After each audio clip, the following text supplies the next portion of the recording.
Go. All right. So Sharon, welcome to join Sarah.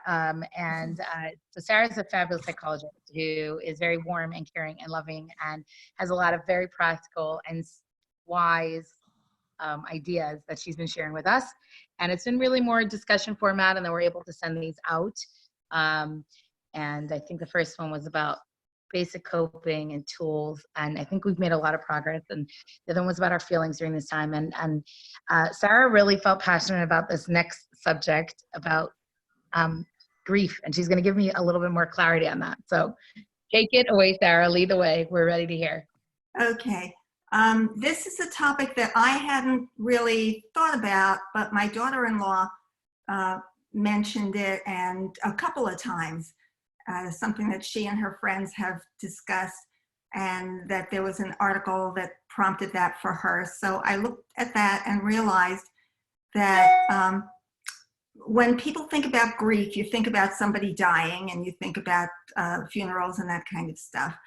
But grief is really, from a psychologist's perspective, what you feel when something that was really important to you, an important part of your life, suddenly leaves, suddenly stops.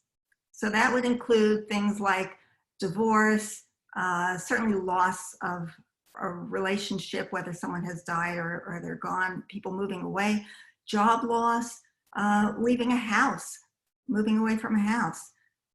And the coronavirus in particular has totally disrupted most people's way of life, unless you happen to live this way beforehand. It has changed things. And I'm thinking for college students, which are a lot of whom Anya deals with, they may not realize that this is what's going on. Certainly a young person wouldn't think of it as grief. And the reason why I think it's worth noticing or noting is because there are certain things that we know about grief. I mean, in this day of unpredictability, I think it'll help to have some sense of what we might be going through emotionally and have some sense of what we know about what that's like. So grief, there's a quote I really like that goes, "Grief can't be fixed, but it can be acknowledged." So it helps to just know, oh, that's why I don't feel like getting up in the morning. I don't feel like I'm depressed. Why am I depressed? Well, depression is one of the stages of grief.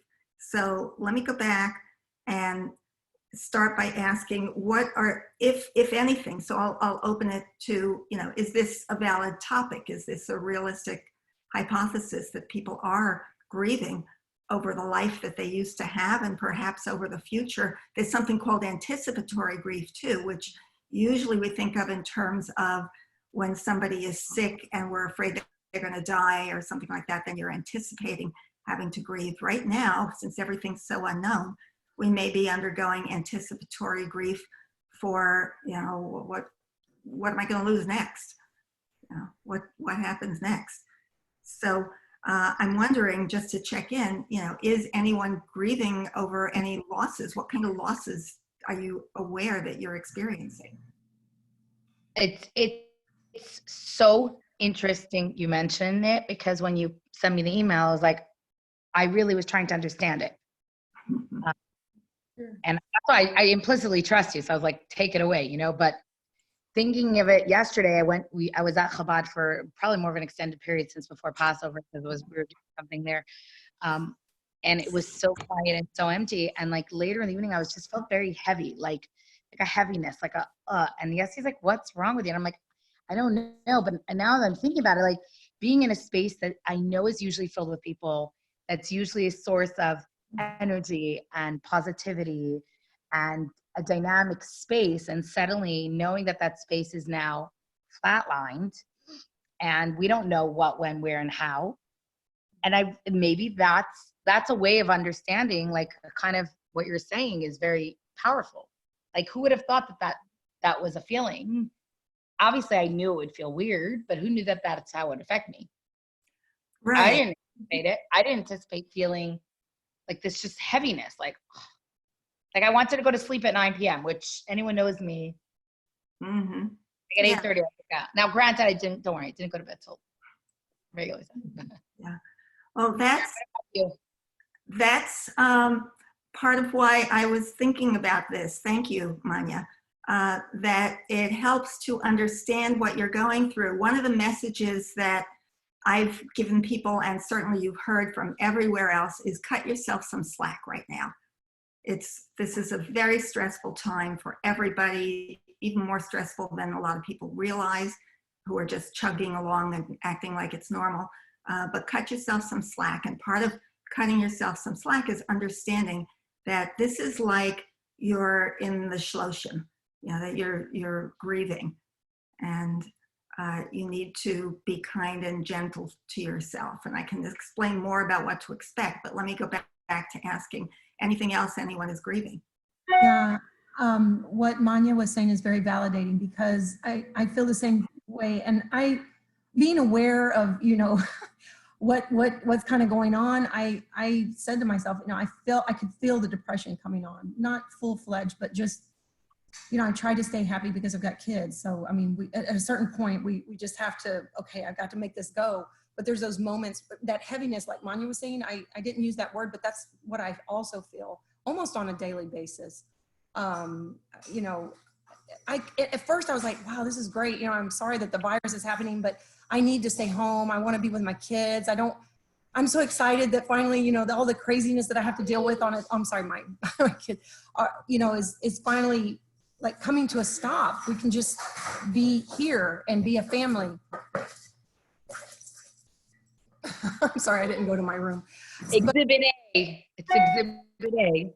Yeah, but then, you know, the reality, I think it was last week for me, was one of the worst weeks, I think, in a long time. It was just not, I wasn't okay up here. Let me take this to my room. I'm sorry. No, you're good. Don't worry about it. This crowd can handle kids. Like, it doesn't scare us that much, Sharon. Okay. But yeah, so, and the activities the kids do, I mean, I know that'll start up again. That doesn't really bother me at all. In fact, I'm glad we could have the break. I'm so glad we can have the break. Getting up early, getting the kids off to school, that doesn't really bother me. I'm glad, you know, my kids have begged me for homeschool for a long time. So I was like, okay, well, here we go. So that all worked out, you know, but I don't know. There's just those moments where I think mine is more, you know, like I'm scared I'm just gonna say it, I'm just scared to put them in the car and go anywhere. I mean, sometimes we'll go in the car just to go around, but my kids don't leave the house. They just don't leave the house. They don't even go out. I mean, they just go in the yard, and we're just here. Yeah, that kind of pulls on me, so. I just wanted to say, for me, I guess in some weird ways, maybe catastrophes or major issues in my life, suddenly I don't tend to deal with them the way a lot of people do, which is have them come crashing down on me. I'm not saying that either of you are saying that, but mine is more fear. It's a fear of me ruining my kid. That while he's home with me and I'm the one that is homeschooling him, that I am not going to do a good job, that I am going to not teach him something that he needs to learn, or I'm going to be too grumpy and take it out on him where it's going to devastate him so much that later on he's going to be ruined as an adult. I know that these are the formidable years, and so me yelling and screaming or whatever, and with my own expectations and my own feelings of inadequacy, I tend to get stressed and worried that I'm not doing a good enough job. I was just listening to, I mean, this is a time when you get to hear a lot of webinars, and I've been doing a lot of online training for psychologists. This was from the Society of Children and Adolescent Therapists. And one of the key points that they told therapists to remember to tell parents is, and this is researched, there is such a thing as good enough parenting, and it's good enough. Well, that's probably What's my my, philosophies? They'll be okay. They're gonna be okay. We're gonna mess up. It's part of the package. well, It's part of it. I was just going to say that one of the things I try to do when I really lose it is go back and explain to him that it wasn't him, that it's me, that I'm feeling stressed, and I explain the stress that I'm feeling to him. And then I also proceed to explain that even if I was upset over something he did, I am still responsible for my behavior. I am responsible for my actions. As I explained to him that if he blows up or whatever, he is also is responsible for the way he chooses to behave. So I do try to let him know that no, he didn't really do anything that would warrant me to be that upset. And even if I wasn't that upset, I still have to be accountable for my own behavior. So How would he learn these lessons if he didn't have this kind of opportunity? And in fact, I was thinking that for next week, I do want to do a session on, at first I thought about it as parenting, and then I thought about it's really family interactions in small spaces, because there may be college students listening who are not parents, but they are children of parents, and it's about everybody having to.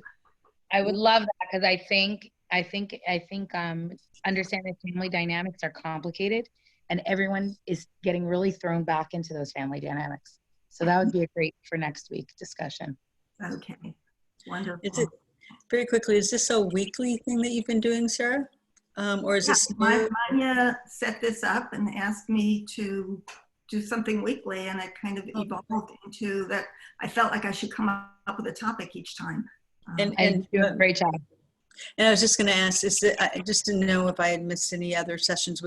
There are two other ones. One is on the website, and the other one, which I'll send you the link to, and the other one is going to go on after this one is recorded. So yes, you were actually there for the first one.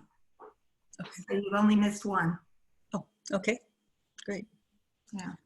And as far as what I'm missing and grieving over, it's the interactions with my grandchildren. I mean, they come over, we have a big backyard, bigger than theirs.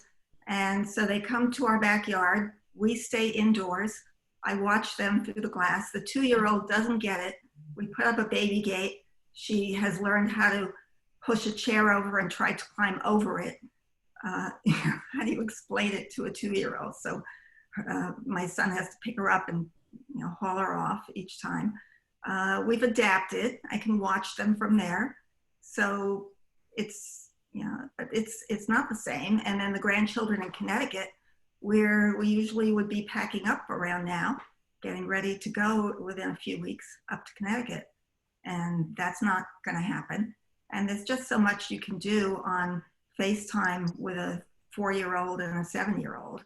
So I don't really get to see them. And I'm aware that we are not getting any younger either. I mean, even assuming that we don't catch anything horrible and don't die from any diseases, there are only so many more years that I can chase around after a 2-year-old. And so that's something that a part of my life I wasn't expecting to have to give up this quickly. So let me just fill you in then on what the stages of grief are and give you a little background. In the 1960s, Elisabeth Kubler-Ross wrote, she did a lot of work with terminally ill patients. And as a result of that, she came up with a book called On Death and Dying. It was published in, I believe, 1969. And so she didn't develop these as stages to explain grief over someone else dying. She actually was dealing with people who were dealing with terminal illnesses and how they coped with it. Since then, psychologists have found that it makes a lot of sense to apply that with a little bit of leeway to grief over someone else dying, and even at this point over what's going on now with COVID. So Okay, first of all, she had come up with 5 stages. There's a 6th stage that I'll talk about as well. But it's important to know that not everybody goes through all 5 or 6 stages. They are not linear. I mean, she described them because you have to, when you're writing a book, you have to describe it one by one. But you can do stage 1 and stage 5, and then in the middle, people will jump around. It depends on what happens for you. But to get a general idea of the framework, the first stage is usually denial. So if it's your own illness, it's no, they must have gotten the diagnosis wrong. Doctor must be wrong, go get a second opinion. If it's about somebody else's illness or about somebody who has passed away, you may either have had this experience or known people who have, who at first you just don't believe it. You wake up in the morning and you think that the person's still, you're going to pick up the phone. I'm going to call them. There's just disbelief, confusion, avoidance, numbness, shock, just not in the reality of it. And I think with COVID, we've seen that and continue to see that with some people, that they're going, what is this? Can we get back into the stores, please? Or maybe not so politely even, but people are in denial. Once you get past denial, the usual or sequential next stage, and again, it doesn't always happen in sequence, is anger. So then you get angry. Why did this have to happen? This is not fair. This shouldn't be. You feel the numbness. It's when the numbness fades and you're feeling frustration, irritation, anxiety. And you may, as you're talking about how you're feeling right now about the COVID changes in your life, some of you described some of that, and frustration, feeling basically angry. A lot of us, especially women, are socialized to not acknowledge our anger. Well, it's important to acknowledge it, especially in terms of grief. It's a necessary step because you don't want to get stuck there. Anger doesn't go away unless you acknowledge it and deal with it. You can acknowledge it by accepting it, but whatever it is, if you pretend it isn't happening, then it still sits there. And it's not good for your physical health and your mental health. So it's okay to be angry. There's a big difference, and all of you who are parents, I know there's a big difference between feeling angry and acting angry. You can be angry about something. Doesn't mean you have to throw your toys all over the room. And same thing for us grown-ups. We can feel angry about something. Doesn't mean we have to blow up our lives and our relationships. So let's assume that we've accepted that we're angry. The next step ordinarily is bargaining. According to Kubler-Ross, it was a sort of almost natural, automatic sense of, oh, if only I hadn't, if only I'd eaten better, I wouldn't have gotten cancer. If only I hadn't sat in the sun, I wouldn't have gotten skin cancer. If only I hadn't taken a right turn, that car wouldn't have hit me. If only, it's kind of a struggle to find meaning, also guilt. If it was something that maybe you had a hand in, maybe you didn't. With COVID, there's plenty of opportunity for people who are prone to feeling guilty to say, oh, I shouldn't have gone to this store last week, or I should have washed my hands better, or I should have put the mask on earlier, or something like that.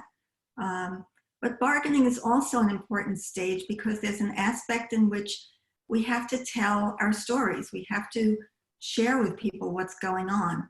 If you sit with it all by yourself, then it starts to fester. One thing about bargaining is it does keep you going for a little while with hope, but it's a false hope. But it is still a necessary stage. I'm thinking of during a lot of crises, people bargain with God. If I do this or do that, then spare me, spare my family, all of that. So bargaining, just understand if you find yourself or know someone who is doing that, don't judge. It's part of the process.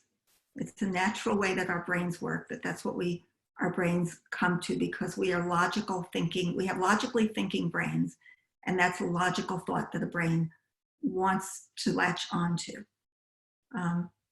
So once we've gone through, or maybe even before we've gone through all those stages, the denial, anger, and bargaining, and none of that has changed the situation, you hit depression. And as you said, some people may hit depression first, whatever. But depression, as you may know, is emptiness, withdrawal, feeling overwhelmed, helpless, hopeless, run away from things, go to sleep early, don't want to wake up, just can't imagine what's next. And so depression is a normal piece of grief, a normal stage of grief. It's different somewhat from psychological depression, when somebody has a mental illness of depression, in that there is a clearly specified precipitant. There's a reason why you're depressed. You know it's because you got sick, someone got sick, there was a loss, you lost your job, something like that. There's a reason. But biochemically in your body, it's not necessarily different. It still feels bad. And people who are prone biochemically to depression, one of the things, we still don't understand depression fully, but one of the pieces is that some people have a harder time pulling themselves out of that state. Like anybody who experiences a serious loss through grief is going to experience some sense of depression. But some people's biochemistry, personal history, brain makeup is such that once they get into that neurochemical place in their brains, they don't have the neurochemical resources to pull themselves out of it. That's why you'll see often people need medication just to kickstart themselves, even if they're ordinarily pretty upbeat, but they have experienced a great loss and they can't seem to get themselves out of it. It's often a neurochemical thing of pulling yourself out, and it's physical. If you've ever been depressed or know somebody who has, it's not just psychological. You hurt, you ache, you have headaches, you have body aches, you know, your stomach aches, you don't feel good. It's all over. So again, depression, expect that that's a normal part of losing your normal routines. If it's getting too bad, if it's getting out of control, if you are not able to find reasons to find something to keep you going, there are therapists who are doing internet sessions very much. There actually is, I'm on a committee where the Texas Psychological Association is offering 2 free video sessions to anybody who needs them. I can post the link later, but it would be look up the Texas Psychological Association. It's somewhere on the website, and even people who do not have insurance can be covered. And there are also mental health centers locally that will offer reduced rates and the ability for people to get help. Sort of last but not least, in other words, in Kubler-Ross's 5-stage sequence, the last stage, she says, is acceptance. And in her paradigm, it had to do with people who were dealing with terminal illness. If they could get to the point where they accepted that none of this other stuff was going to change the reality that their body is giving out, they cannot live any longer. And they need to look at what it means for them, what do they want to accomplish in these last few, whether it's years, weeks, minutes, whatever, what do they want to do, adjusting to a new reality, exploring new options. And even if someone knows that they are physically dying, there are the exploration options of, that's why, you know, many people start exploring spiritually at that point, because that may be an avenue and have answers for people who have questions about things that we don't know the answers to. So there still is room to explore, even if you are in a terminal illness situation. Certainly, if the situation is that you've experienced the loss of somebody close to you, or if you're dealing with losses as a result of divorce or loss of job or COVID, then there certainly is the ability to explore new options, make new plans, move forward. Not that you forget what happened, not that you forget the attachment you had to the person you've lost, or the gains you've made in the job you've lost, or the great experiences you had in the house you had to leave. But in your mind, it's clear that that's past, and now you're in the present and you'll be moving forward. Our minds are very interesting things. In reality, you can only live in the present. Right this moment, the only thing I can do is talk and look, and you know, I can't be in the past. But if I stop talking and I think about the past, I can fool myself into thinking I'm still there. And my brain can relive it and imagine I am. Sometimes that's good, sometimes that's not good. It depends. So acceptance has to do with accepting that right now you are in the here and now. There is a future, you can plan for it. There is a past. There were good parts, there were bad parts, there are things you can learn from it. And a past can be yesterday, even. I mean, with COVID, things are changing so quickly that, you know, we're even learning, you know, I just read today that apparently the first person who died of COVID was in California in December. I think they said it was, yeah. So, you know, that is past, but you can integrate that into the present and into your plans for the future as to where do you go from here. So those were Elisabeth Kubler-Ross's 5 stages. Since then, one of her students, David Kessler, has come up with a 6th stage. I don't know his work very well, but I understand that he lost a son and as a result did a lot of work on making meaning. And his 6th stage involves not just accepting, but finding some way to enrich your life and enrich the world and those around you by making some kind of meaning out of what has happened. You know, what has happened might have been a terrible tragedy, COVID, the Holocaust, all kinds of terrible things happen. Do we spend the next century being relentlessly miserable, or do we take a lesson from that and try to make the world a better place for it? So his point is, once you've gone through some aspect of the other stages, it's helpful to remember that trying to find meaning can help you move along and move through the other stages. So that's my quick rundown on the 5 or 6 stages of grief. Any comments? Or I also have some ideas for healthy grieving, but I'll come up to those later. Comments, questions, thoughts? I have a question, I guess. So my background is like functional behavior analysis. So I kind of look at myself and my daughters. Like I try to not do that too often, but I have noticed some compulsive behavior in mine is wanting everything to be clean in the house, orderly all the time. And I've just run myself ragged. And I know what's going on, but I don't know, maybe because I can't control anything else, I can control that. And so I know this, but I still, just knowing it doesn't make you not do it, or at least do less of it, not become compulsive about it. And so anyway, that's kind of where I'm at. I'm glad for what you said. I'm sorry, are you looking for a suggestion? Yes. Oh, what, Manya? I just want to add to what you said, because the first like 2 weeks, like I had to just like stay on top of everything cleanliness wise. And obviously I realized that wasn't super sustainable because we're family of 8, right?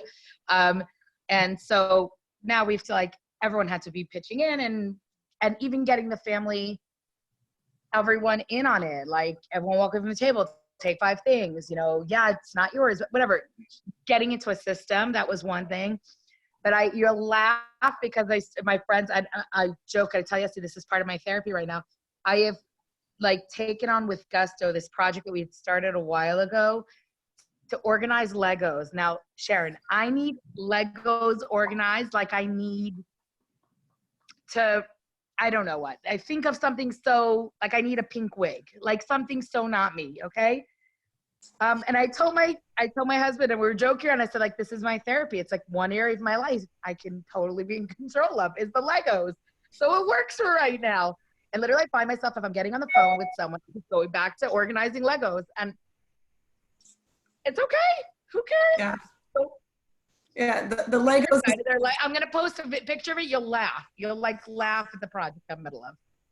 I'm sure I'd appreciate that. Logic. I totally am I'm with you on that. We're Lego crazy too, and that is one of my Achilles heel right now. It's just killing me, but yeah, go ahead, Sarah. Thank you, Manya, for sharing that. I don't feel well. No, I think it's literally, these are normal in a way. It's normal to feel that things are out of control, and if this is an area I can control, cool. And who says it's so bad? And to be able And that to goes back to what you were saying earlier. Nice to yourself. Exactly. Yeah. To be able to laugh at it is a good approach. I was going to say, and also when you notice that feeling coming on, are you able to catch yourself and take a breath? Just take a couple of breaths. Just breathing in. Breathing is very underrated in our culture. And just take a few breaths. And there's a way to remind yourself to do that. I'm actually very tempted to share my screen and play a 2.5-minute video. I don't know how that'll do on your recording. Try it. It's about how our brains work. And I'm a tremendous believer in mental rehearsal. Your brain doesn't know the difference between whether you're imagining rehearsing something or whether you are actually doing it. Yeah. And to the extent that you can pre-plan and think about times when you're likely to get stressed, you walk in the living room and there's Legos all over. It's 5:45 and nothing's on the stove and everybody's cranky and hungry. All of those. So, imagine a scene like that. And then imagine yourself remembering. I mean, you have to really imagine all the steps, but you'd be good at that as a behavior analyst. Don't skip a step. I once skipped a step, and I'll tell you about what happened. But remember all the steps and build in the point at which you notice, oh, my body's tight. Oh, I have to remember to breathe. And then imagining yourself breathing and imagine how that feels. And if it's not enough, then imagine breathing again until you feel better. Right, all of that. The time I forgot was we were leaving somewhere and had to take the garbage with us because we were going to be gone for 2 weeks. And my husband and I both rehearsed going down the steps, taking the garbage out, locking the door, putting it in the garbage can and all that. And it was fine until the next afternoon, we realized we had both rehearsed going out the front door. We went out the back door.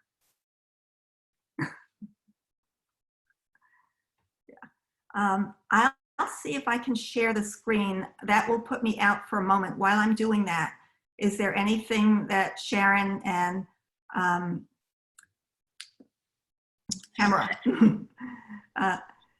Tamara want to say? I'll be able to hear you, but I won't be able to see. You won't be able to see me.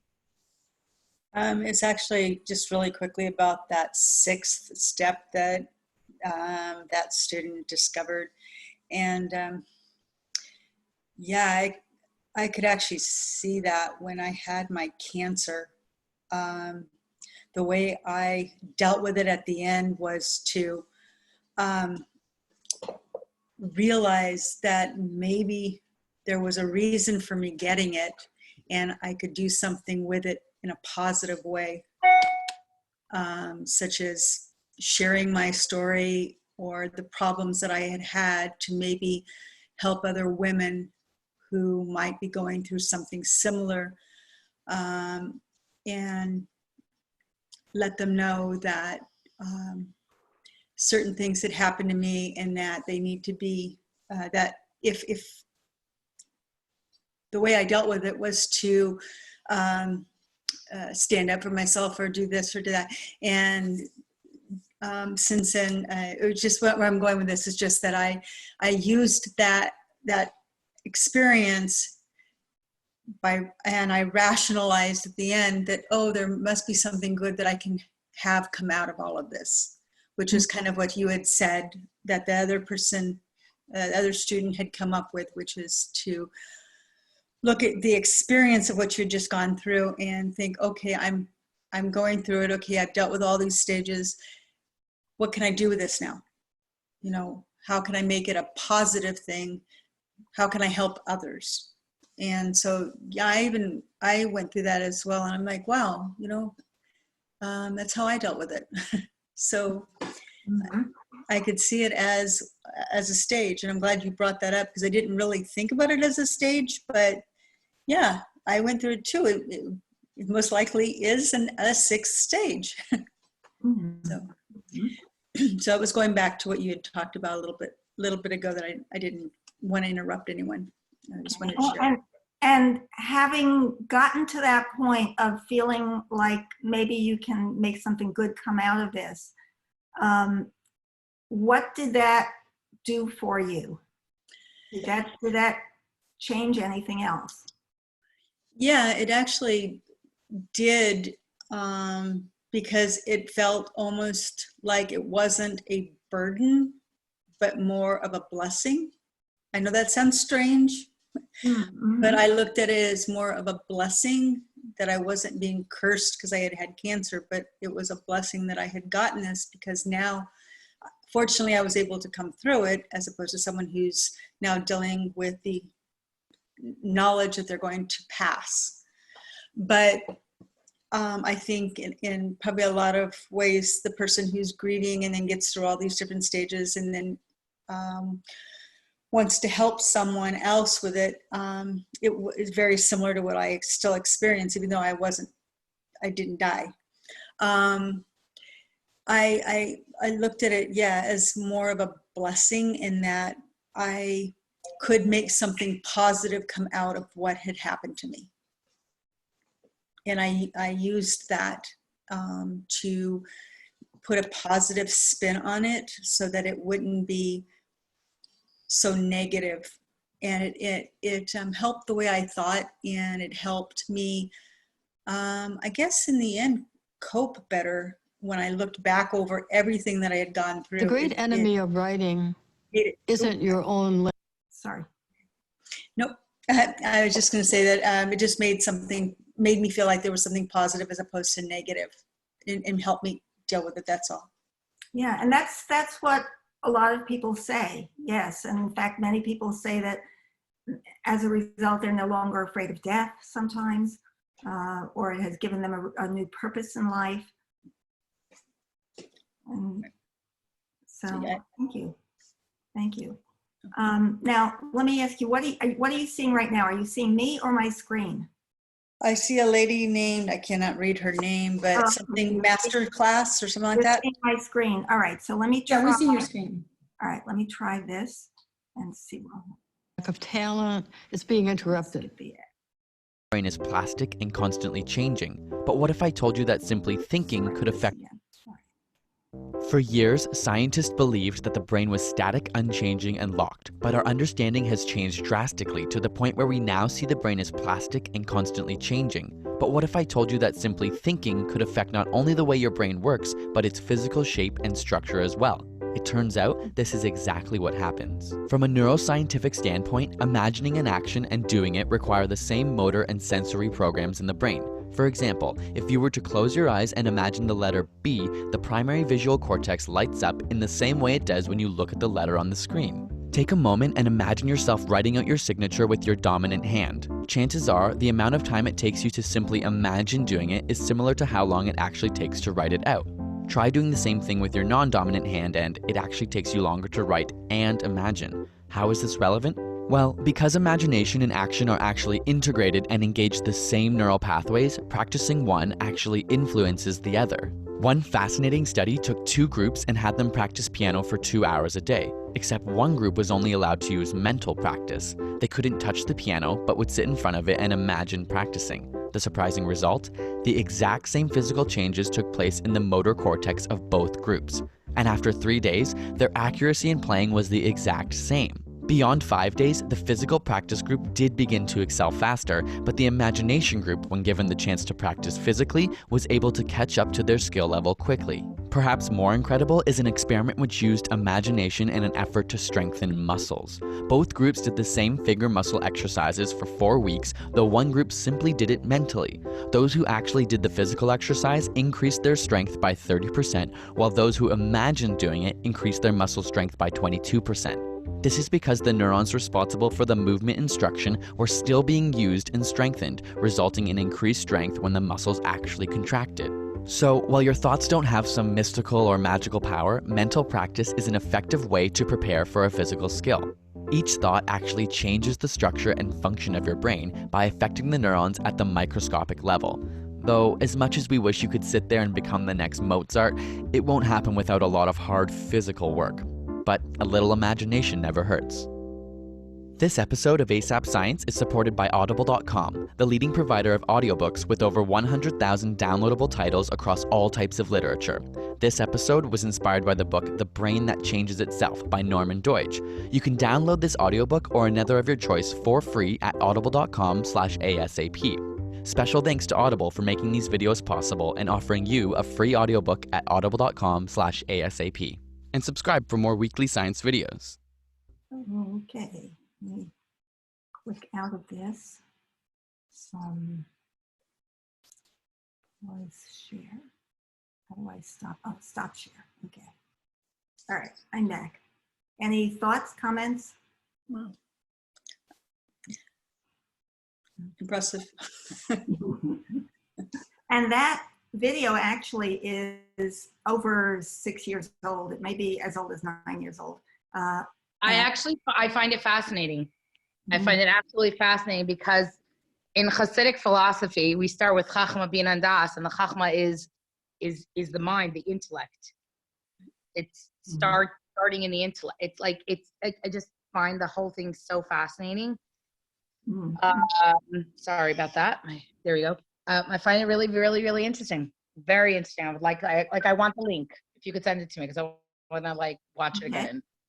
I will do There's that. a lot of it that really makes sense, that our ability to really think things through and It reminds me also, Sarah, when we think about goal setting with executive function and so forth. So let's say my goal is a lot. We can use weight or something like that. Oh, one moment.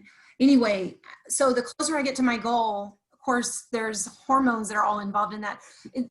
So once you make the goal, you've told yourself this. And so the brain doesn't know that you haven't, that it's a reality.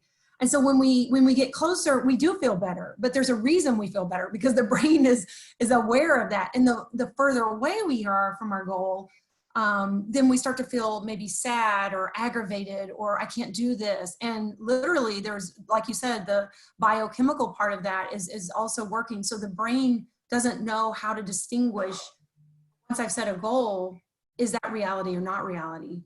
So it goes hand in hand with what the video was just describing. Mm-hmm. I love the way you mentioned that connected to goals. Very powerful. Yeah, and I mean, to me, it's just a lot to think shortcut. about. You can use this as a shortcut. It's a tool.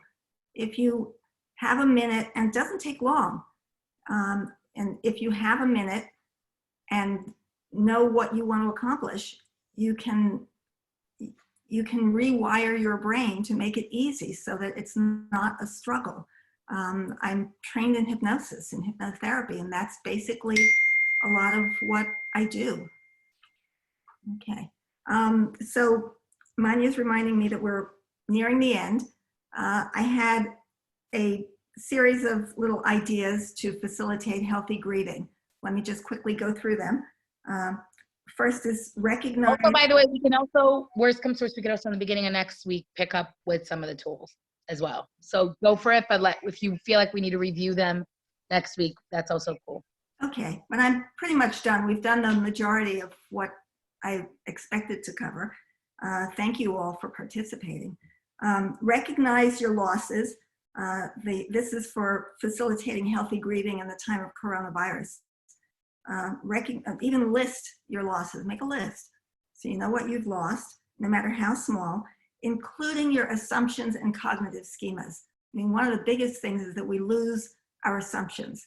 And cognitive schemas means basically how you expect the world to work, what you think is going to happen next. How, you know, like people before Christopher Columbus had the cognitive schema that the world was flat. They had to rearrange the way that they think about things once they accepted that the world is not flat. So same thing, how we think about things, we are going to have to change things. And that's much bigger than you realize. Acknowledge your feelings, maintain your routines and rituals as much as possible. Start new ones, replacement ones. I mean, like Manya and Tamara said, pick up Legos, whatever rituals you come up with. Find a safe space in which to express feelings without judgment, a safe group of friends, a therapist, older relative with perspective, a spiritual guide, somebody who will hear you out and not judge you. Meditate, yoga, mindfulness, writing, drawing, gardening, creative outlets, praying, whatever gives you that kind of peaceful place in your mind. Laugh, be open to joy, and help someone else. It actually stimulates the serotonin and dopamine and helps your brain pull you out of depression. And just retain hope for the future by remembering that there will be a future and asking yourself, what meaning can I draw from this? So thank you guys. Thank you, Sarah. This is amazing. I really needed this. Thank you so, so very much. You're really, it's really a gift, and you're a gift. Thank you. Yes. So practical and so open and so warm. And thank you. And I'm going to obviously do the best I can to share this and get this up there. I think this is like just such a solid hour. Really very eye-opening. Thank you for giving me the opportunity to find some meaning in all of this. Yeah, we all have to. We all have to. We all have to. Tamara. In our own way. In our own way. I just want to say thank you as well. And Sharon, thank you for contacting me. I literally get busy and sidetracked and I forget all about this stuff. And then I'm like, oh, that's right. But I want to say, Sarah, thank you so much for hosting this, and you too, Manya, for setting this all up. I appreciate it. And helpful, very helpful.